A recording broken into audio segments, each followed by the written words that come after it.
Hello friends, मैं एक बार फिर से उपस्थित हूँ कहानी सफ़र इश्क का अगला भाग लेकर। इसके पहले भी 12 भाग अपलोड हो चुके हैं। अगर आपने नहीं देखा तो प्लीज़ एक बार मेरे चैनल पर जाकर अवश्य देखें। नील ने मुस्कुराते हुए उसे एक नज़र देखा, फिर उठा और टॉवेल लेकर बाथरूम में घुस गया फ्रेश होने के लिए।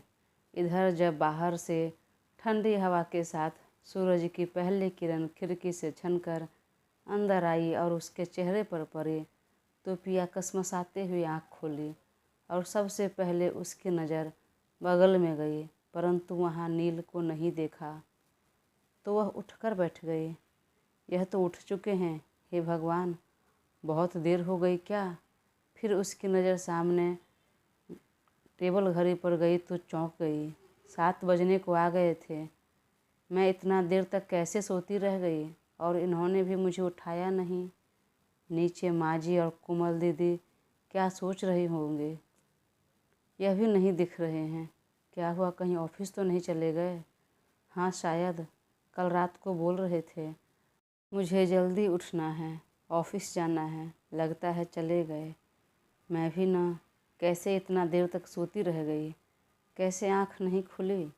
मन ही मन सोचते हुए वह कुछ पल तक बैठी रही। फिर बेड से उतरने लगी कि तभी बाथरूम के डोर खुलने की आवाज़ आई। नज़र उठाई तो देखा सामने नील कमर में टॉवेल लपेटे हुए आ रहा था। तो वह वापस बेड पर लेट गई और झट से कंबल अपने ऊपर खींचकर आंखें बंद कर ली। वहीं नील बालों में उंगलियां घुमाकर पानी झाड़ता हुआ अंदर आया और एक नज़र पिया के ऊपर डाला। वह अब तक सो रही थी। उसने घड़ी पर नज़र डाली, 7 बज गए थे। ये अब तक उठी नहीं। क्या करूं, उठा दूं? हाँ, उठा देता हूँ, वह आवाज़ लगाने लगा। तभी एक नज़र खुद पर गई। नहीं नहीं, पहले मैं कपड़ा पहन लूँ, फिर इसे उठाऊँगा। और तब वह ड्रेसिंग टेबल के सामने आईने के पास जाकर खड़ा हो गया। इधर बेड पर कंबल के नीचे पिया जाग रही थी और धीरे से थोड़ा सा कंबल उठाकर नील को देख रही थी। क्या बॉडी थी उसकी! एक तो गोरा रंग, उस पर चौड़ी मजबूत पीठ, सुडौल मसल्स, उसके बाइसेप्स और उस पर उसके गीले बाल और बदन पर मोतियों से उभरे हुए पानी की कुछ बूंदें, जिससे वह बेहद अट्रैक्टिव दिख रहा था। पिया की तो मानो हलक सूखता हुआ महसूस हुआ। नज़र ही गड़ गई उस पर। तभी नील को एहसास हुआ कि यह जगी हुई है और उसे ही देख रही है। वह तुरंत पलट कर देखा, लेकिन तब तक वह फिर कंबल के नीचे घुस गई। तब नील ने जेल लगाकर बाल सेट किया, बॉडी पर डियो लगाया और क्लोसेट रूम में चला गया कपड़े पहनने।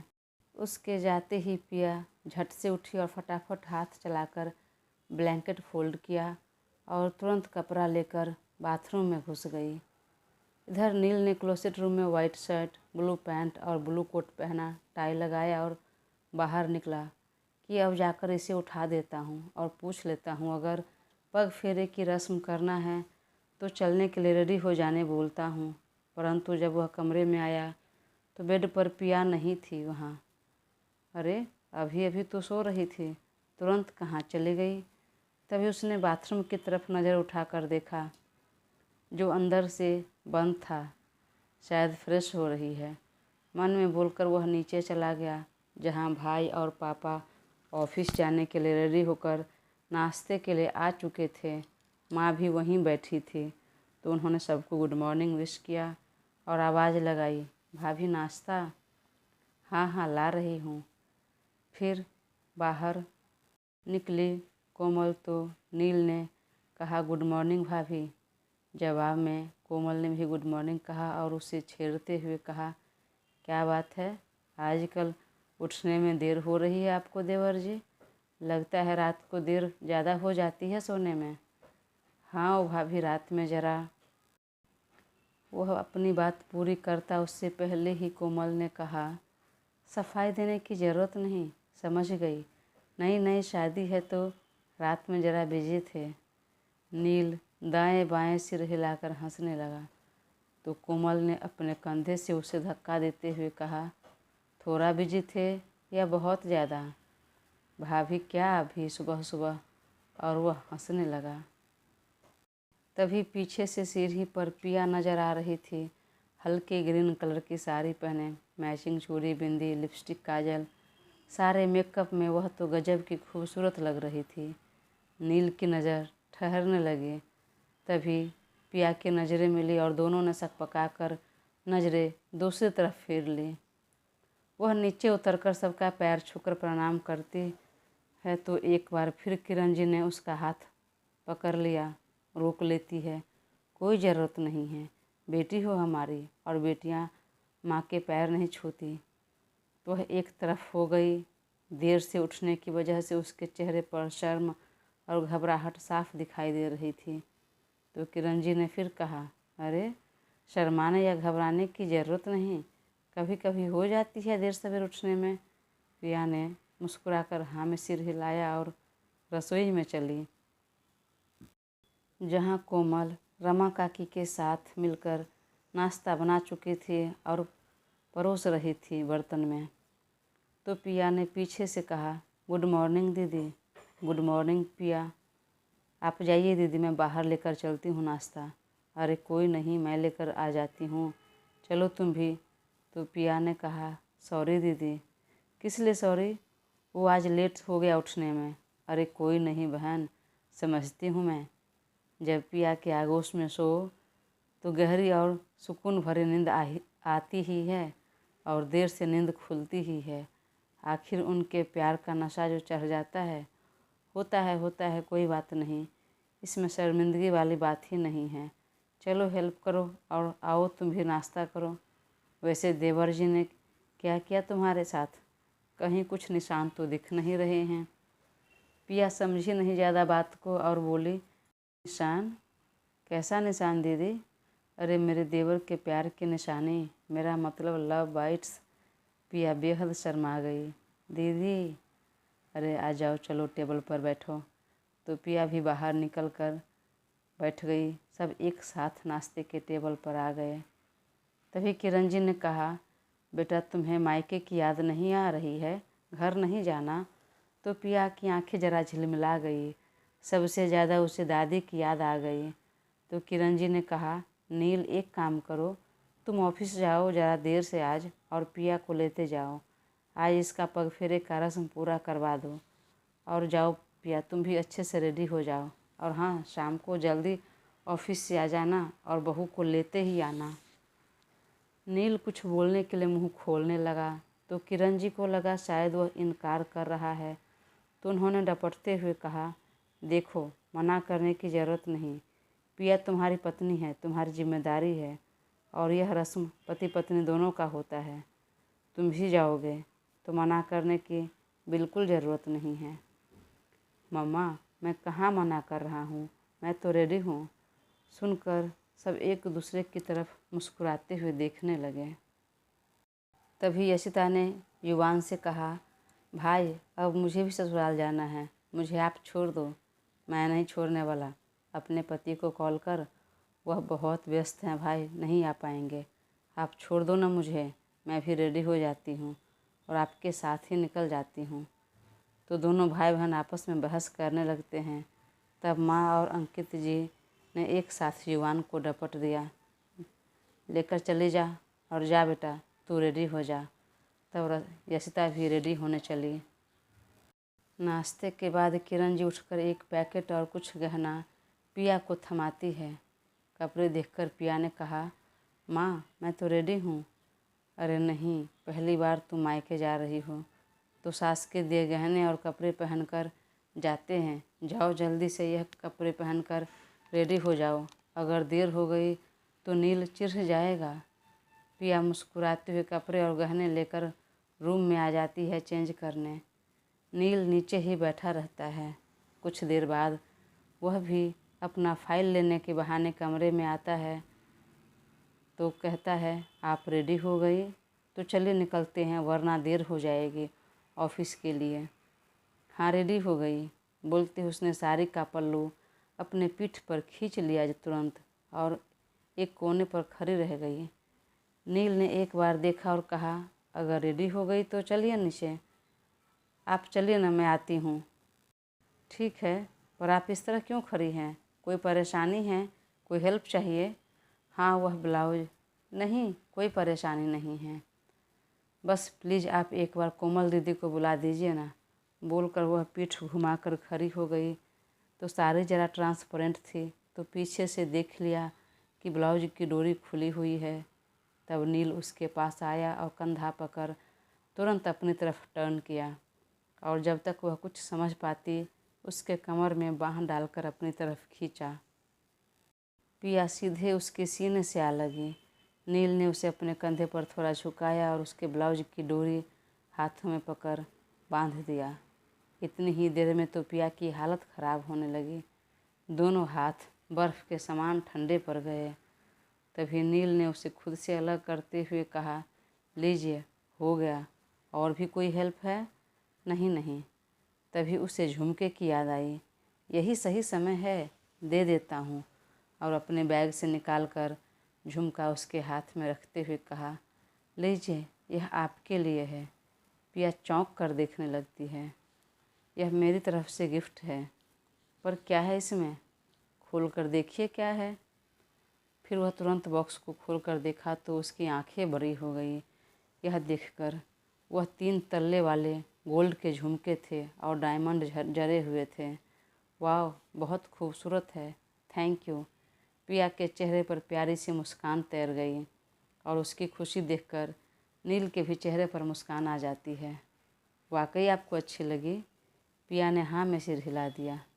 थैंक गॉड, मुझे तो लग रहा था पता नहीं शायद आपको पसंद आएगा कि नहीं। नहीं, मुझे झुमके बहुत पसंद है। वाह, मतलब मैं आपकी मन की बात समझ गया। ठीक है, अगर अच्छी लगी तो पहन लीजिए। तो पिया ने पहले वाला ईयरिंग निकाला और यह झुमका पहन लिया। एक कान में तो अच्छे से पहन लिया, पर दूसरे कान के झुमके का पेच नहीं लग रहा था। हाथ से उल्टा हो रहा था लगाने में, नहीं लगाने में हो रहा था। 1-2 बार हाथ में पेंच आ गई लगाते समय। वह परेशान होकर कोमल को बुलाने चली तो नील ने फिर कहा, क्या हुआ, कहाँ जा रही हैं? और दोनों कान में झुमके तो पहन लीजिए। वो इसका कील नहीं लग रहा, तो मैं हेल्प कर दूँ अगर आपको ठीक लगे तो। क्योंकि अभी ब्लाउज की डोरी लगाते समय उसके धड़कन जो तेज हो गई थी वह नील को पता चल रहा था। ठीक क्या? मुझे तो बहुत ही ठीक लगेगा, बहुत अच्छा लगेगा अगर आप मेरी मदद कर देंगे तो। पर वह भी ज़ोर से नहीं बोली, बस कील उसकी तरफ बढ़ा दिया। हाँ बताइए, इसे कैसे लगाना है? इसमें डालकर कील को गोल गोल घुमाते जाइए। तब नील ने एक हाथ से उसका कान पकड़ा और दूसरे हाथ से पेंच लगाने लगा। वह तो आराम से पेंच लगा रहा था, लेकिन पिया की हालत एक बार फिर खराब हो रही थी।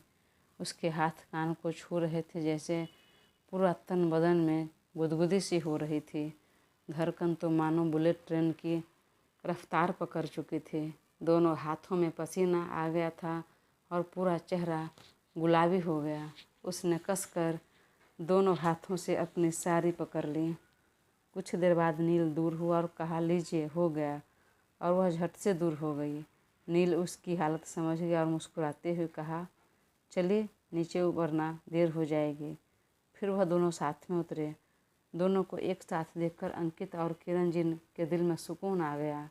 उन्होंने वहीं से बलैया लेकर उंगलियां तोड़कर बेटे बहू की नज़रें उतार ली। ठीक है माँ, फिर चलते हैं। और पिया कोमल से मिलकर आई। जाओ बेटा, संभल कर जाना। फिर दोनों बाहर आए और कार में बैठकर निकल गए। उसके जाते ही बाकी सब इधर मुस्कुराने लगे, बातें करने लगे। सबसे ज़्यादा खुश किरण जी हो रही थी। क्या बात है किरण देवी जी, अकेले अकेले मुस्कुरा रही हैं? अरे ज़रा खुलकर बताइए तो हमें भी पता चले मुस्कुराने का कारण, और हम भी मुस्कुराएं, आपका साथ दें। पापा, आप समझे नहीं, मम्मी तो नील और पिया को एक साथ देखकर, उसके करीब देखकर खुश हो रही है ना मम्मी? तो किरण जी ने हाँ में सिर हिला दिया। अरे यह तो होना ही था। वह लड़की है ही ऐसी कि जहाँ वह रहेगी अपने आसपास नकारात्मक विचार, नकारात्मक लोगों को रहने ही नहीं दे सकती। अगर ऐसा कुछ हुआ भी तो उसके ऊपर कोई असर नहीं करने वाला। तो निश्चिंत रहिए, अब धीरे धीरे आगे सब अच्छा ही होगा। लेकिन अगर वह लड़की फिर आई तो, मेरा मतलब कुछ हंगामा किया तो? आएगी तो आने दीजिए, अपने पापा के घर जाएगी और हंगामा क्यों करेगी? गई तो अपने मन से थी ना। नहीं, लेकिन अगर नील ने उसे अपनी लाइफ में वापस लाने की कोशिश की तो? किरण जी, हमारे बेटे की शादी हो गई है और अब हमारी बहू घर में है। इसके आगे और कुछ नहीं जानता मैं। पर न जाने क्यों फिर भी किरण जी के दिल में एक घबराहट सी हुई। इधर अंकित जी ने पहले ही फ़ोन करके बता दिया कि सत्येंद्र बाबू को कि पग फेरे के लिए बहू को भेजा है आज। लेकिन हाँ, रोकना मत, शाम को बहू की विदाई कर देना। ठीक है भाई, जैसा तुम चाहो। इधर दोनों निकले तो रास्ते में कुछ देर तक वह दोनों गुमसुम ही बैठे रहे। नील मन ही मन सोचने लगा, भाभी से तो कितने अच्छे से हंस हंस कर बात कर रही थी, माँ से भी अच्छे से बात कर रही थी, खुश लग रही थी। पर अब बात क्यों नहीं कर रही मुझसे? मुझसे बात करने में क्या परेशानी है इसे, क्या तकलीफ़ है? और जब कुछ देर हो गया नहीं रहा गया तो नील ने ही पूछ लिया, शादी से पहले आप क्या कर रही थी? कुछ नहीं, पढ़ाई पूरी हो गई तो पापा के बिजनेस में थोड़ा बहुत हाथ बटा रहे थे। बाकी घर के काम और दादी की देखभाल, सबसे ज़्यादा समय उनके साथ ही बीतता था। वाह, वेरी गुड। वैसे कहाँ तक पढ़ाई की है आपने? MBA कंप्लीट कर लिया है मैंने। नील ने जितना पूछा उसने उतने का ही जवाब दिया और उसने सामने से कुछ भी नहीं कहा, ना ही पूछा। और एक बार फिर चुप्पी छा गई। नील एक बार फिर परेशान हो गया। उसने कहा, आपको मेरे बारे में नहीं जानना? नहीं, नहीं जानना। पिया का जवाब सुनकर नील शॉक्ड रह गया। इधर जब जिया नहीं मिली तब दोनों गार्ड ने एनी को फ़ोन किया। हेलो मैम, वह लड़की तो कहीं भाग गई, ना रूम में है और ना ही बाहर। हमने बहुत ढूंढा पर कहीं नहीं मिली। यह सुनकर तो उसके गुस्से का ठिकाना नहीं रहा। उसने बेहद गुस्से में कहा, तुरंत अपने साथ कुछ और भी लोगों को लेकर उसे ढूंढो, कहीं से भी कैसे भी, जैसे हो सके उसे ढूंढ कर लाओ। जी मैम। और वह उसे एक बार फिर ढूंढने निकल गया। इधर एनी अब डर गई, अगर नील को पता चला तो क्या होगा, क्या करेगा उसके साथ? बिजनेस से भी हाथ धो बैठेगी, पीछे हट जाएगा और बिजनेस तो छोड़ो, उसके साथ क्या करेगा ये ठीक नहीं। सोच कर वह काफ़ी डर गई। उसने तुरंत फ़ोन किया और कहा, देखो, अगर वह लड़की कहीं भी दिखे तो चुपचाप उसे मार देना है, उसे मेरे पास लाने की ज़रूरत नहीं। इधर दवाई दिए 1 घंटे से ऊपर हो गया पर जिया को अब तक होश नहीं आया। अब तो रात भी गहरी होने लगी थी। अखिल घबरा गया, अगर देर रात इसे कुछ हो गया तो। उसने फिर डॉक्टर को फ़ोन किया तो उसने कहा, कुछ देर और देखो और 1 डोज दवाई फिर दे देना। उसने कुछ देर बाद दूसरा डोज भी दवाई दे दिया, लेकिन फिर भी उसे होश नहीं आया। तब अखिल ने फिर उसे फ़ोन किया कि इसे होश नहीं आया, यह होश में नहीं आ रही है, तुम एक बार आकर देख लो। देखो, जो दवाई देना था मैं दे चुका हूँ, तो अब आकर मैं भी कुछ नहीं कर सकता। उसे होश में लाने का बस अब एक ही तरीका है, एक ही लास्ट उपाय बचा है। क्या? जल्दी बोलो, अखिल ने ज़रा घबराते हुए पूछा। उसे बॉडी हीट देने की ज़रूरत है। सुनकर अखिल शॉक्ड रह गया। दोस्तों, कहानी आगे जारी रहेगी। प्लीज़ अपना साथ बनाए रखें और चैनल को सब्सक्राइब कर मुझे ज़रूर सपोर्ट करें। Thank you.